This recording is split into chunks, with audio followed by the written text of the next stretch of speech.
talk a little bit about Hong Kong. And, we've been following this, Hong Kong protests for a long time. And there was the 2014 umbrella movement, and we, went there to sort of observe that. And then we were back in 2019 as things really heated up. But now, of course, it looks like things are not going well for the Hong Kong protesters. But it would be good to get your perspective on what you think strategically is going on with this movement, where they've had success, where they haven't had success. Well, I'll start with the 2014. I think it was amazing. It was great. It was probably the best planned uprising that I've ever seen. And I was lucky to get across the manual that they were using before the uprising started. So really training your people early, training them to be nonviolent, training them how to behave in certain situations, training them how to be solidar with each other. That helps. And I think that amazing success and the fact that at least two large successes came out of the 2014 one, we became hopefully aware of the fact that majority of the people in Hong Kong want more independence and want to live in real democracy as opposed as rubber stamp democracy. Second, we became painfully aware that motherland China will use whatever tool they have in their toolbox to suppress this. And I think 2019, the big failure of 2014 was occupation. Sticking to large tactic of concentration with no clear answer. What will we do if our opponent ignores us and our numbers go down? Occupation is a typical concentration tactic that works only in short terms of time.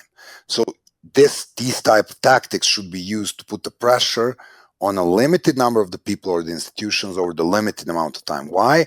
Because they're very difficult to maintain. They're very costly. And the fact that we have all of this occupation attempt, including the movement in US named Occupy Wall Street, they are starting from a big misconception of social media and Arab Spring.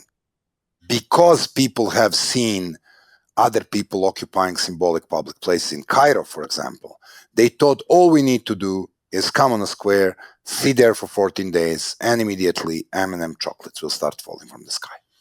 And then the Occupy repeated this mistake, naming the movement after the tactic. So this is how this goes very bizarre.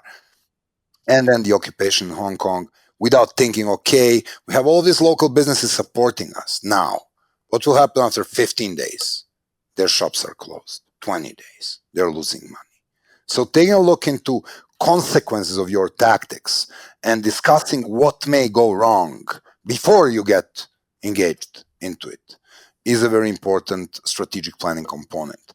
And of course, occupations tend to lose numbers, then more radical people stay. More radical people staying after 14 or 15 days, exhausted, creates more opportunity for them to get engaged with the police. And then, 2014 was the first time in history that the police and protesters clashed in Hong Kong. It wasn't very dramatic in the terms of the world protesting. Probably more people get killed weekly or injured in a place like Burma, but it was historic for Hong Kong. Now, between two waves, there was a learning curve. There was a learning curve on the side of protesters that also challenged the institutions, made amazing inroads on the local elections, very clever, very, very strategically. And then on the side of the opponent, mainland China, really decided that they don't want to leave this thing that they will use to impose stuff. Then also in a planning thing, the movement really planned for the next window of opportunity that comes with the extradition law. So, the movements are planning for windows. They don't wait for triggers. They plan for triggers to play for them. This is how the clever movements do. And also 2019 was also very large, some amazing creative tactics from having human chain be the war idea of how you appear and disappear. We call this hit and run. This, when you limit the number of the people in the street to the time shorter than it takes to the police to arrive. It wasn't, however, invented in Hong Kong. Other movements were doing it. The first time we recorded it was in Maldives in 2006, because this is the island nation. So they would do a rally of 40 minutes because it takes police motorboat 1 hour to arrive from Male. And then they will dissolve and disappear to the next island, and the police is coming to the island where there are no people who are protesting. So these things are really innovative and really good. What they didn't figure out, and also this building a very powerful real world community from the social media. So 2014 they were using social media. 2019 they created a real community. And by the way, that community was that strong that in the early stages of COVID, it was more effective in protecting Hong Kongers from COVID than the Lam's government was. So taking a look into how it is one thing to use social media to inform people and get people connected. It is yet another level of achievement to make it into the real community, not just online community. I think these were tremendously successful and underreported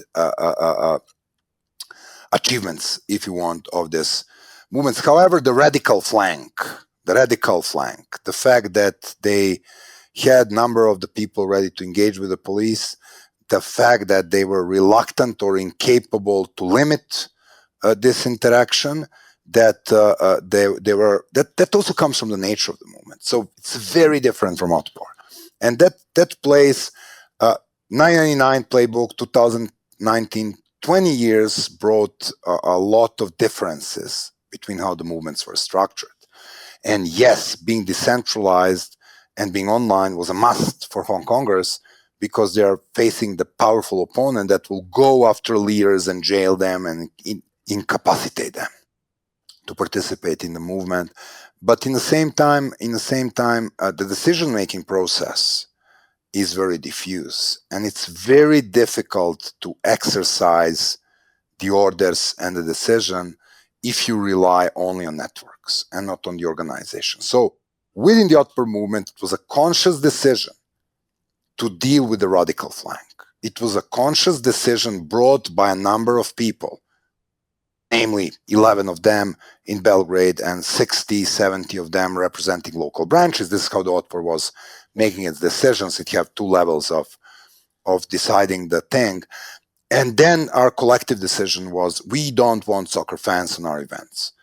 We don't want them to have our flags. We'll try to talk them out from them. If they appear, we will defend police. So that was a conscious decision made by movement leaders, however we name them, whatever, decision makers. Now in Hong Kong, you have a very difficult structure of deciding. And because the new movements are very horizontal, and these horizontal structures are coming with some good things, they're difficult to oppress, some even better things, the level of ownership of the movement of the individuals is far higher than if you have a hierarchical structure with leadership. But it comes with some bad things. If shit hits the fan and there is a painful decision to be made, which is how to deal with our own flank that is throwing Molotovs to the police, who is to bring this decision? How do we exercise this decision? And speaking to the people from this horizontal movement, you get to this point over and over. It works great while you are on the offense. The moment you're witnessing the divisive problem within your organization, horizontality just can't get you across the finish lines.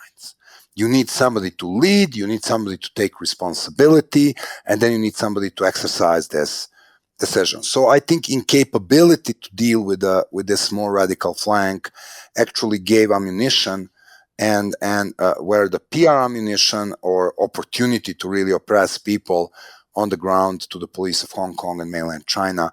And I think that was the big failure. Like the big failure of 2014 was sticking to occupation for too long and making it a mantra without thinking about the consequences.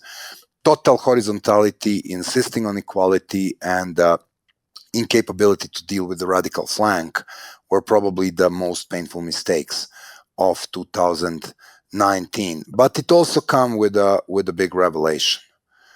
It's not even rubber stamp democracy anymore in Hong Kong. So mainland China had to remove this velvet gloves from the iron fist. And there is a large trend.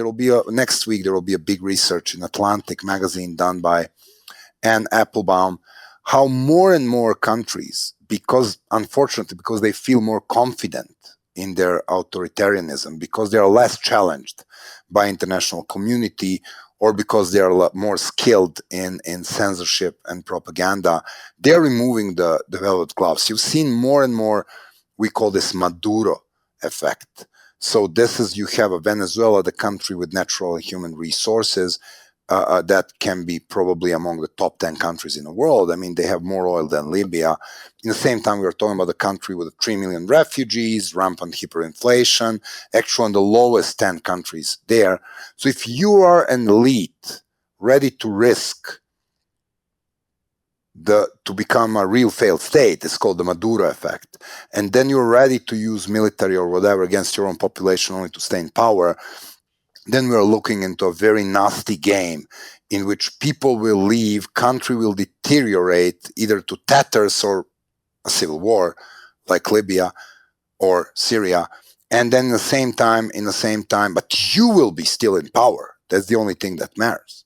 And it's like we are looking more and more of this authoritarian regimes trying to play nicely, turning into authoritarian regimes that are not even pretending to play nicely. And there will be more of it, to the pity of the people around the globe. And there will be more of it until we all collectively gather in condemnation of this and supporting democracy across the globe.